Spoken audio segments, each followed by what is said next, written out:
मैं आज आप भी हैं और ये मेरी कौम भी सुन रही है। ये एक चीज कही गई कि देखें, पीटीआई की कोई फ्यूचर नहीं है, इमरान खान की कोई फ्यूचर नहीं है। इमरान खान पे हमने रेड लाइन लगा दी है। लोगों को डराया जा रहा है कि जी हमने तो उसको तो माइनस कर दिया, उसकी तो फ्यूचर ही नहीं है। देखें, आप सबके लिए भी, और मैं अपनी कौम जो देख रही है, मैं सबके लिए आज एक पैगाम देना चाहता हूं।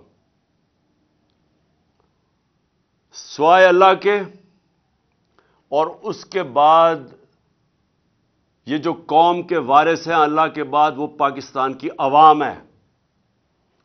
किसी के ऊपर सिर्फ रेड लाइन पाकिस्तान की अवाम डाल सकती है और कोई नहीं डाल सकता। और जो भी ये समझता है, जिसमें भी ये तकब्बुर है, ये जो रौनत है, ये तकब्बुर कि जी हमने रेड लाइन डाल दी, ना उनके अंदर अकल है। सिर्फ बेवकूफ इंसान ऐसी बात कर सकते हैं। ना उनको सियासत की समझ है, ना उन्होंने तारीख पढ़ी हुई है, ना उन्होंने इस मुल्क की तारीख पढ़ी हुई है। जिसने भी कोई थोड़ा पढ़ा लिखा आदमी जिसने तारीख पढ़ी हो, वो कभी भी इतनी अहमकाना बात नहीं कर सकता।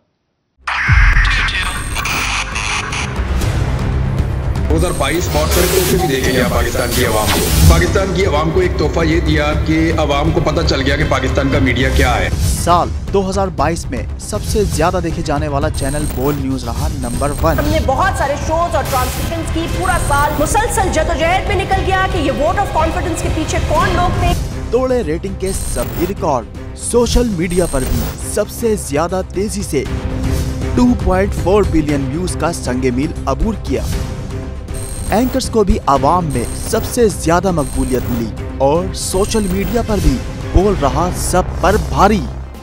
सब्सक्राइब करें और बेल दबाएं ताकि कोई खबर रह न जाए।